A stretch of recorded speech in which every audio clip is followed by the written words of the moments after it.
Kabitan na lang isang floated, nandiyan na rin naman yung strip light.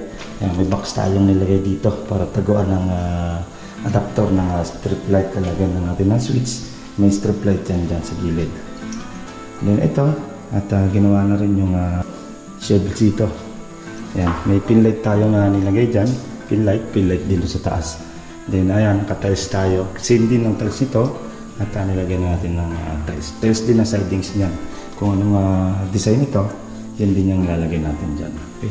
Then lalagyan din natin ito ng floated. Yung itong tatlong part ng wall na yan. Ayan, para mag-seam. Ayan, puro naka-prepare na. Dami na masilya na.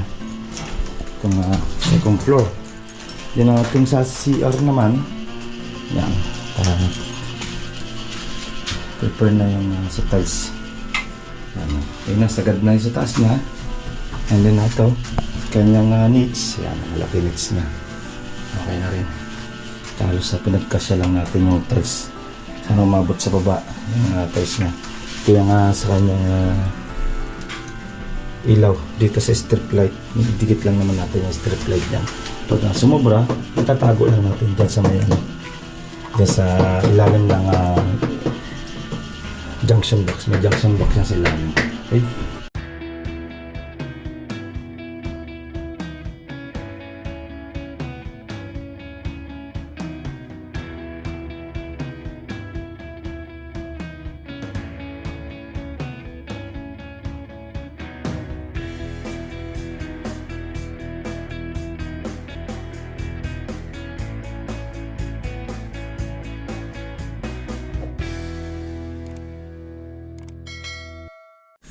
Yan mga boss, at good morning. Update na ulit tayo sa ating mga project ng Linea.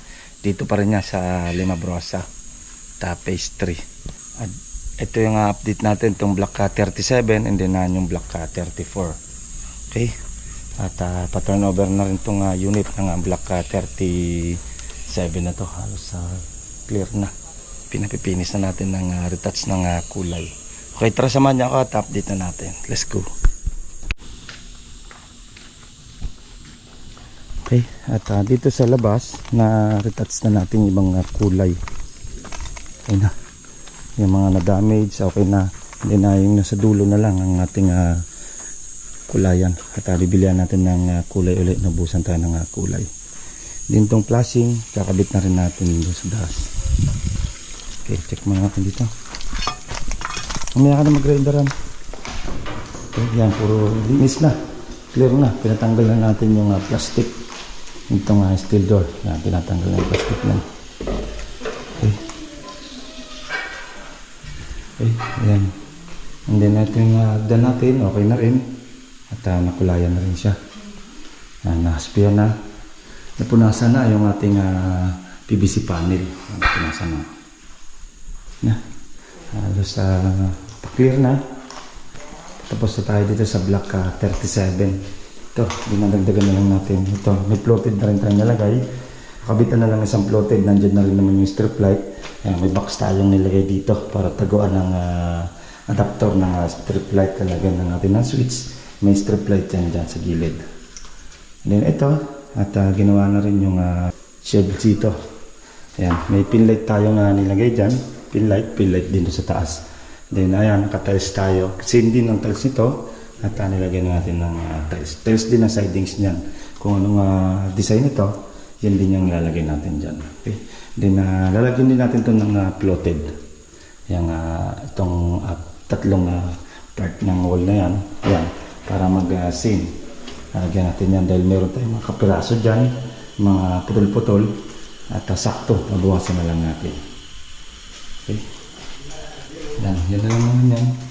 Finish, pag may floated na tayo dito, floated, ayan, buhay na buhay siya. Okay. Yan ang update natin dito.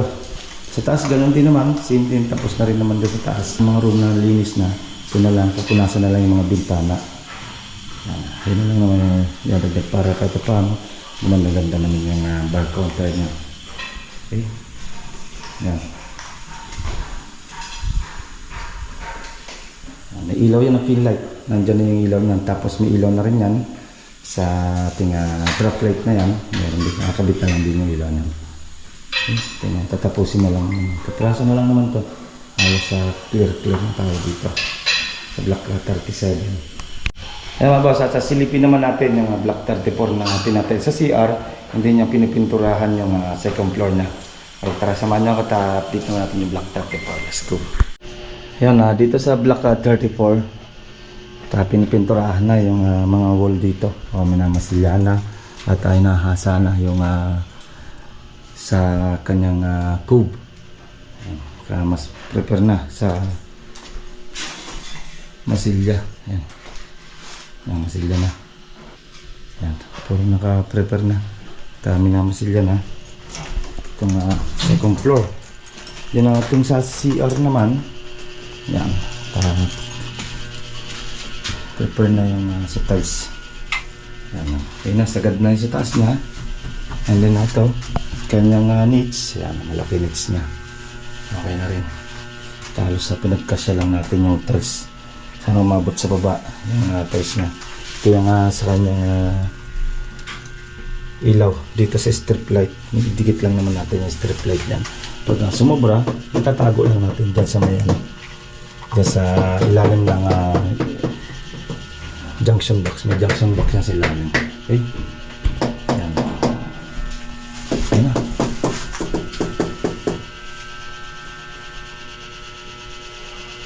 Ito ano lang naman, same lang itong puti yan, rosin yan, din ito yung style wood dahil ko sa baba. Kailangan mabusisi ito, maraming cut.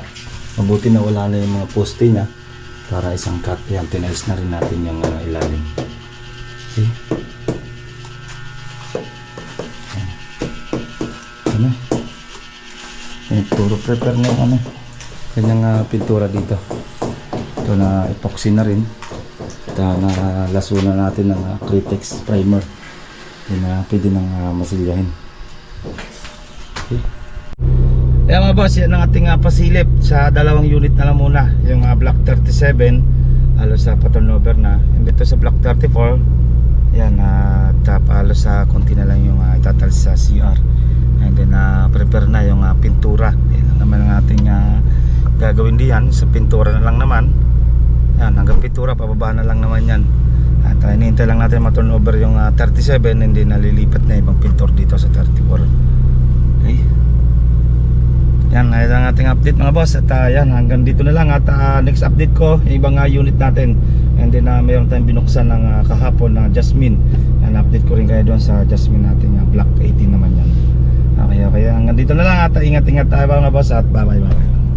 Ito pong J. Uragon Vlog, napakaganda po ng channel na ito, no? Tungkol po ito sa construction. Actual construction po ang channel na ito, no? Pag pinanood nyo po ito, panalo po kayo sa channel na ito. Napakaganda po ng mga video niya. Lalo na pong magaganda, no? Yung mga iba't ibang design niya. Kakaiba po yung mga iba't ibang design niya sa mga kisame. Subukan nyo po panoorin J. Uragon Vlog na ito. Matutuwa po kayo pag pinanood nyo po yung mga video niya. Maraming salamat po.